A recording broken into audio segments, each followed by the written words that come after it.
सभी को नमस्कार। मैं Vimal Kumar Yadav, assistant professor political science, government PG college Behror के यूट्यूब चैनल में आप सभी का स्वागत करता हूं।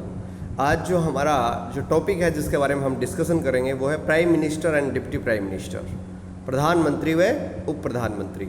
ये टॉपिक एमए फाइनल और बीए सेकेंड ईयर में जो पुस्तक चलती है भारतीय शासन एवं राजनीति, उसके पाठ्यक्रम का हिस्सा तो है ही। इसके अलावा जो बच्चे अलग अलग कंपटीशन की तैयारी कर रहे हैं, आर्मी की, एयरफोर्स की, navy, Delhi police, Rajasthan police, clerk, railway या फिर आरपीएससी, यूपीएससी या अधीनस्थ चयन सेवा बोर्ड के कोई एग्ज़ाम, पटवारी, ग्राम सेवक इत्यादि की तैयारी करते हैं, तो उसमें जो जीके का जो पोर्शन आता है, उसमें जो पॉलिटी वाला पार्ट होता है, राज्य व्यवस्था वाले संविधान वाला जो हिस्सा होता है, उसमें प्रधानमंत्री से कई बार क्वेश्चन पूछे जाते हैं।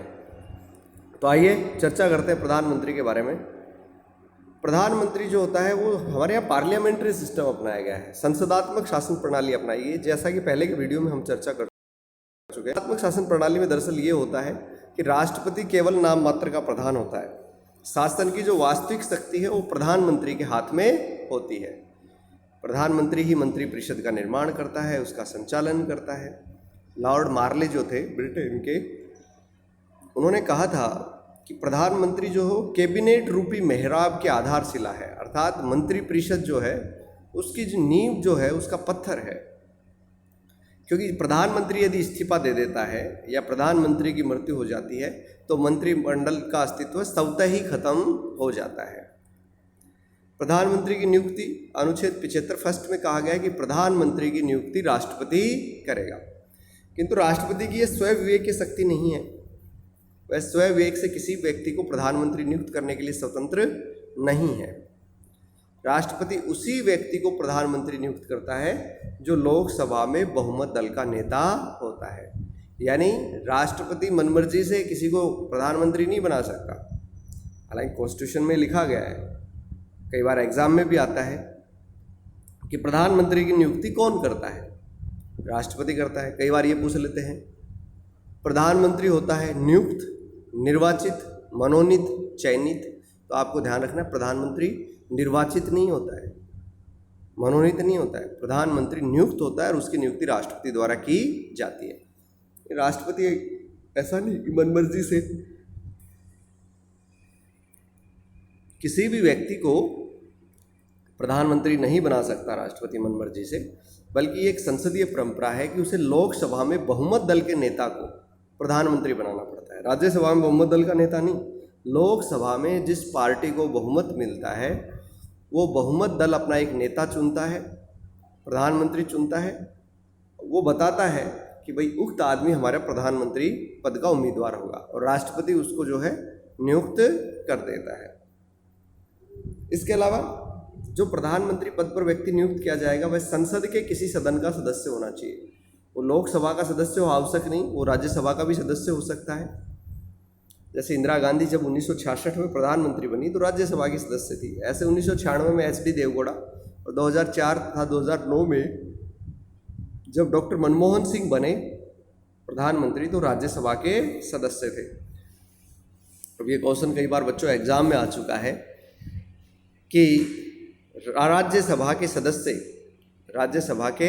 सदस्य के रूप में प्रधानमंत्री की शपथ लेने वाला प्रथम व्यक्तित्व कौन था। तो श्रीमती इंदिरा गांधी जो थी 1966 में जब प्रधानमंत्री बनी तो राज्यसभा की सदस्य थी, लोकसभा की सदस्य नहीं थी।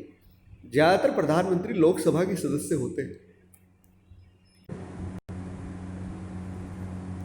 कोई ऐसा व्यक्ति जो किसी भी सदन का सदस्य नहीं है, यदि उसे प्रधानमंत्री नियुक्त किया जाता है तो 6 माह के भीतर उसे संसद के किसी सदन का सदस्य निर्वाचित होना आवश्यक है।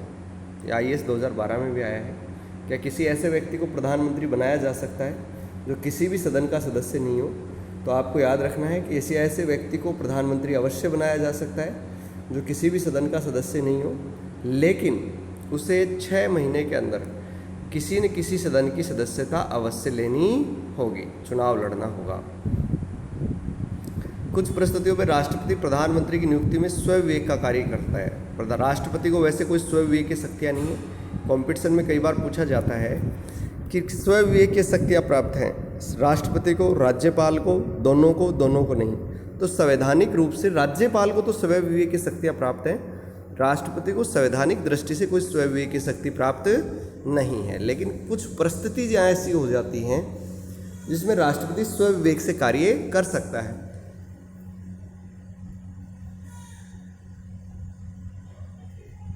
वो परिस्थितियाँ कौन सी हैं?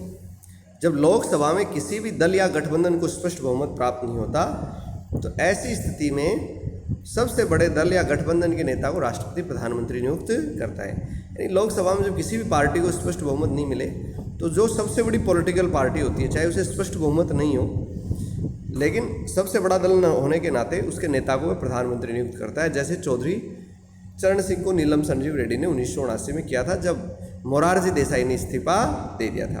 1996 में अटल बिहारी वाजपेयी जो था, उनकी पार्टी बीजेपी जो थी, एनडीए जो था, वो सबसे बड़ा गठबंधन था। हालांकि स्पष्ट बहुमत नहीं था, तो फिर वाजपेयी जी को प्रधानमंत्री बनाया गया।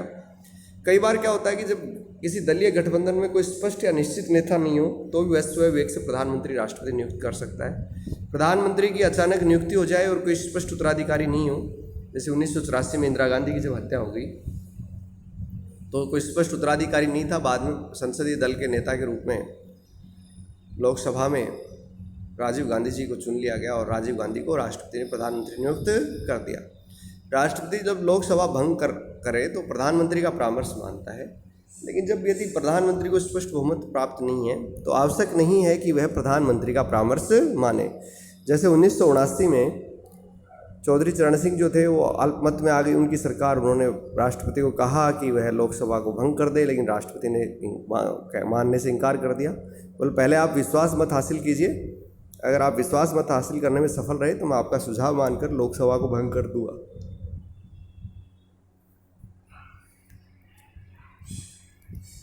प्रधानमंत्री की पदावधि क्या है?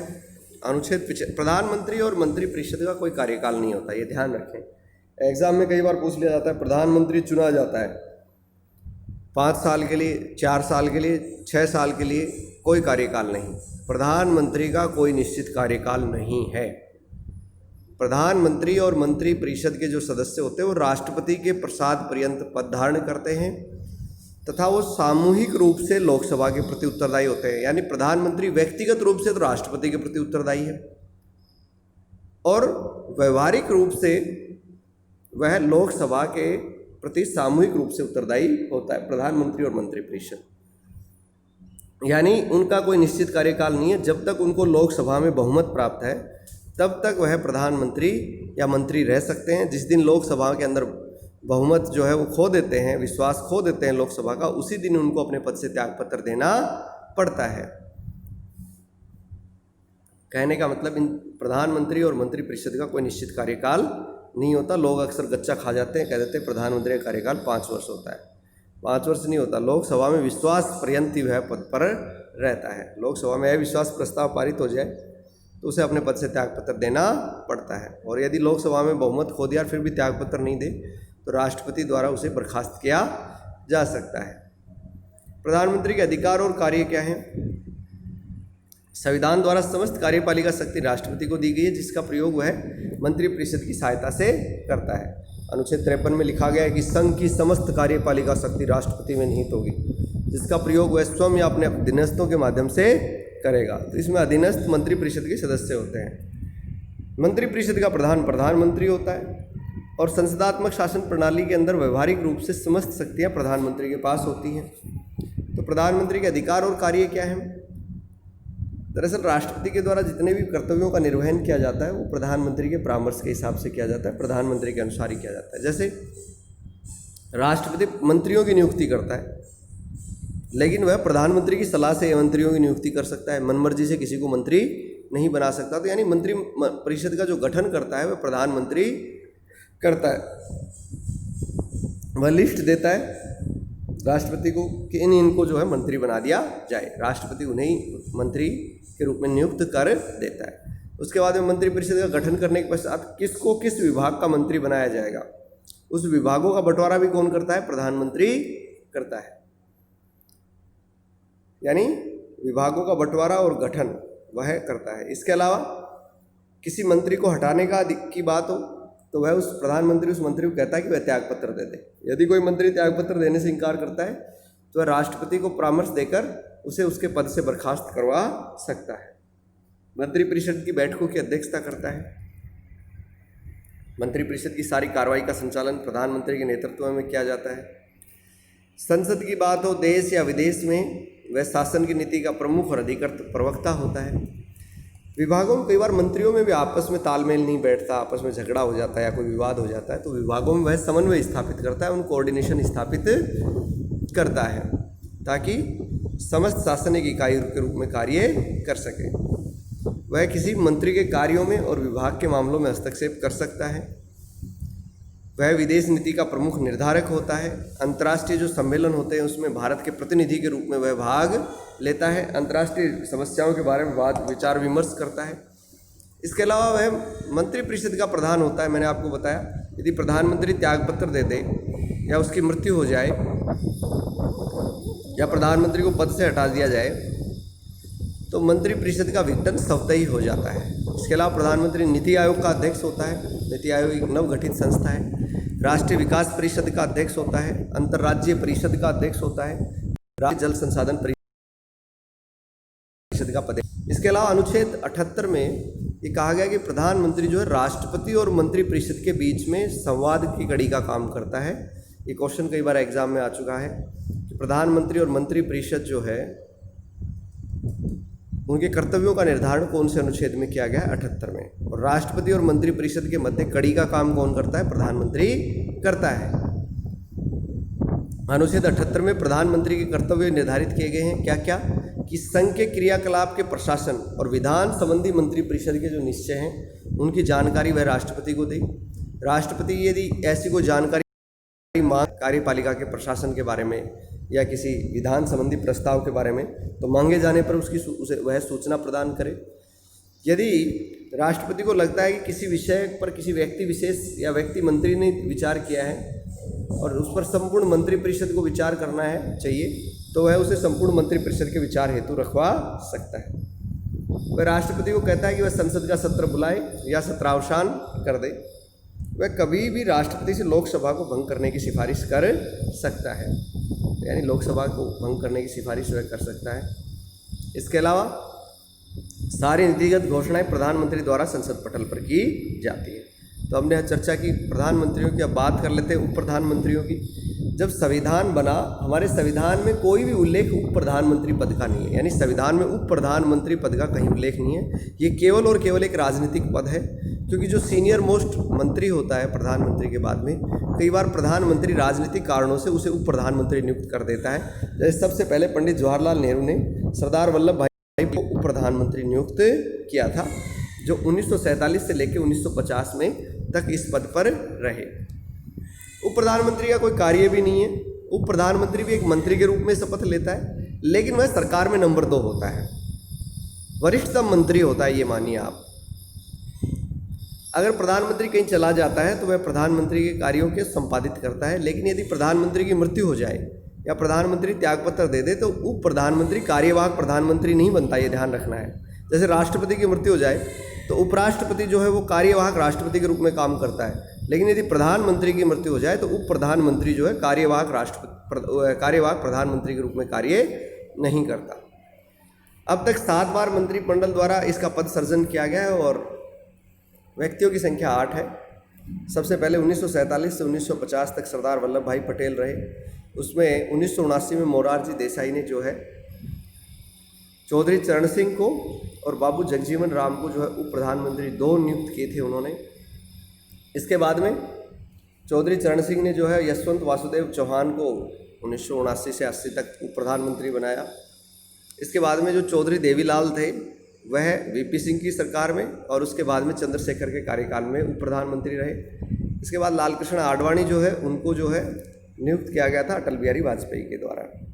प्रधानमंत्रियों की अगर हम सूची देखें कौन कौन व्यक्ति प्रधानमंत्री रहे हैं, कब कब उनका कार्यकाल रहा है, तो इसमें सबसे पहले बात आती है पंडित जवाहरलाल नेहरू, जो 1947 से 19 रहे। 1964 में उनकी मृत्यु हो गई 27 मई 1964 को। तो उनकी जगह गुलजारी लाल नंदा जो थे उनको कार्यवाहक प्रधानमंत्री बनाया गया। बाद में जो है संसदीय दल ने लाल बहादुर शास्त्री को अपना नेता चुन लिया, तो लाल बहादुर शास्त्री रहे 1964 से 1966। लेकिन 11 जनवरी 1966 को ताशकंद में उनकी मृत्यु हो गई। मृत्यु किस कारण से हुई आज तक रहस्य बरकरार है। सरकार से अगर आरटीआई लगाएं तो जवाब भी नहीं मिलता, लेकिन मृत्यु रहस्यमय परिस्थितियों में हो गई। ताशकंद में बताया तो ये गया कि हृदयाघात हुआ था, लेकिन मृत्यु के कारण आज भी अज्ञात है। तो 11 जनवरी 1966 को विदेश यात्रा के दौरान मृत्यु हुई लाल बहादुर शास्त्री की। तो उसकी जगह फिर कार्यवाहक जो है प्रधानमंत्री गुलजारीलाल नंदा को बनाया गया। बाद में इंदिरा गांधी को संसदीय दल का नेता चुन लिया गया, बहुमत दल का। तो इंदिरा गांधी 1966 से लेकर 1977 तक रही लगातार। मोरारजी देसाई उसके बाद में बन गए। केंद्र में पहली गैर कांग्रेसी सरकार, केंद्र सरकार में बात करें तो पहली गैर कांग्रेसी सरकार 1977 में मोरारजी देसाई के नेतृत्व में बनी जनता पार्टी की सरकार, जिसे कहा जाता है कहीं की ईंट कहीं का रोड़ा, भानुमति ने कुनबा जोड़ा। यानी बहुत सारे घटक दलों के विलय के बाद में जनता पार्टी का गठन हुआ और विभिन्न दलों ने मिलजुल कर केंद्र में पहली गैर कांग्रेसी सरकार मोरारजी देसाई के नेतृत्व में बनाई। मोरारजी देसाई 1977 से 1979 रहे। बाद में 1979 से लेकर 1980 तक चौधरी चरण सिंह प्रधानमंत्री रहे। ये विश्वास मत हासिल करने के लिए कहा गया, लेकिन इनके पास विश्वास मत नहीं था, तो इन्होंने इस्तीफा दे दिया। इसके बाद में फिर चुनाव हुए 1980 में। तो 1980 से लेकर 1984 तक इंदिरा गांधी रही। 31 अक्टूबर 1984 को सिख कट्टरपंथियों ने, जो उनके अंगरक्षक थे, उन्होंने इंदिरा गांधी की हत्या कर दी। तो उसके बाद में राजीव गांधी जो थे 1984 से 1989 तक देश के प्रधानमंत्री रहे। कांग्रेस पार्टी को सर्वाधिक सीटें इंदिरा गांधी की मृत्यु के पश्चात जब राजीव गांधी के नेतृत्व में चुनाव लड़ा तब प्राप्त हुई थी। जनता की बड़ी सहानुभूति थी। 1989 के अंदर विश्वनाथ प्रताप सिंह जो थे वो प्रधानमंत्री बने। 1989 से 90 रहे। 90 से 91 तक चंद्रशेखर रहे। 91 से लेकर 96 तक पीवी नरसिम्हा राव रहे। 96 में अटल बिहारी वाजपेयी जी रहे, कहा जाता है 13 दिन रहे। इसके बाद में एच.डी. देवगौड़ा जो थे 1996 से 97 रहे। इंदर कुमार गुजराल 97 से 98 रहे। इसके बाद में फिर लोकसभा चुनाव हुए, अटल बिहारी वाजपेयी चुने गए 1998 से 1999, 13 महीने तक रहे। इसके बाद में पुनः इलेक्शन हुए, अटल बिहारी वाजपेयी जी फिर चुने गए 1999 से लेकर 2004 तक रहे। उसके बाद में 2004 से लेकर 2014 तक डॉक्टर मनमोहन सिंह रहे और 2014 से लगातार अब तक श्री नरेंद्र दामोदर दास मोदी भारत के प्रधानमंत्री हैं। भारत के उप प्रधानमंत्री मैंने आपको बताया सरदार वल्लभ भाई पटेल 1947 से 1950। उसके बाद में मोरारजी देसाई 1967 से 1969 जब इंदिरा गांधी प्रधानमंत्री थी। उसके बाद में जब मोरारजी देसाई प्रधानमंत्री थे तो उन्होंने 2 उप प्रधानमंत्री बनाए, चौधरी चरण सिंह जी को वरिष्ठ, जगजीवन राम को कनिष्ठ। ये 1979 से 1979 तक ही रहे। उसके बाद में चौधरी चरण सिंह जो थे उप प्रधानमंत्री से प्रधानमंत्री बन गए। तो उन्होंने फिर वाई.वी. चौहान को उप प्रधानमंत्री बनाया 1979 से 80। इसके बाद में जब वीपी सिंह की सरकार आई 1989 से 90 तक उन्होंने चौधरी देवीलाल को उप प्रधानमंत्री बनाया। वीपी सिंह के बाद में जब चंद्रशेखर सिंह ने सरकार बनाई तो उन्होंने भी चौधरी देवीलाल जो थे उनको उप प्रधानमंत्री के रूप में रखा 1990 से 91 और अटल बिहारी वाजपेयी ने 2002 से 2004 तक लाल कृष्ण आडवाणी को उप प्रधानमंत्री नियुक्त किया। इसके बाद में प्रधानमंत्री को लेकर कुछ प्रमुख बातें हैं कि 3 प्रधान के दौरान हुई। जवाहरलाल नेहरू, लाल बहादुर शास्त्री 1966 में और इंदिरा गांधी जो है 1984 में। गुलजारीलाल नंदा जो थे कार्यवाहक प्रधानमंत्री रहे जब जवाहरलाल नेहरू की मृत्यु हुई और फिर लाल बहादुर शास्त्री की मृत्यु हुई। इंदिरा गांधी की मृत्यु के पश्चात राजीव गांधी जो थे उनको बहुमत दल का नेता चुन लिया गया और ज्ञानी जैल सिंह ने उनको प्रधानमंत्री बना दिया। लाल बहादुर शास्त्री की मृत्यु विदेश में हुई थी, 11 जनवरी 1966 को ताशकंद में हुई थी। चौधरी चरण सिंह जो थे इनको पहली बार विश्वास मत हासिल करने के लिए कहा गया था नीलम संजीव रेड्डी जो राष्ट्रपति थे उनके द्वारा, लेकिन चूंकि इनके पास विश्वास मत नहीं था तो इन्होंने लोकसभा का सामना करने से पहले ही त्यागपत्र दे दिया। अब कई बार ये जो किताबें बिकती है ना बसों में जिक्के की, उसमें भी कहते हैं ऐसा कौन सा प्रधानमंत्री था जिसने कभी लोकसभा का सामना नहीं किया प्रधानमंत्री के रूप में, तो वो थे चौधरी चरण सिंह। प्रधानमंत्री पद से सबसे पहले त्यागपत्र किसने दिया था? मोरारजी ने 1979 में दिया था। राजीव गांधी जो थे सबसे युवा प्रधानमंत्री थे। मोरारजी देसाई सबसे उम्रदराज प्रधानमंत्री बने थे। चौधरी चरण सिंह और अटल बिहारी वाजपेयी ऐसे प्रधानमंत्री थे जिन्होंने विश्वास मत पर वोटिंग से पहले ही त्यागपत्र दे दिया। और वीपी सिंह और एच डी देवेगौड़ा ऐसे प्रधानमंत्री थे जो लोकसभा में विश्वास मत हासिल नहीं कर पाए अतः इस्तीफा दे दिया। मोरारजी देसाई मैंने आपको बताया पहले गैर कांग्रेसी प्रधानमंत्री थे। पीवी नरसिंह राव दक्षिण भारत से प्रधानमंत्री नियुक्त किए जाने वाले पहले नेता थे। सबसे पहले अविश्वास का प्रस्ताव 1964 में पंडित जवाहरलाल नेहरू के विरुद्ध लाया गया था।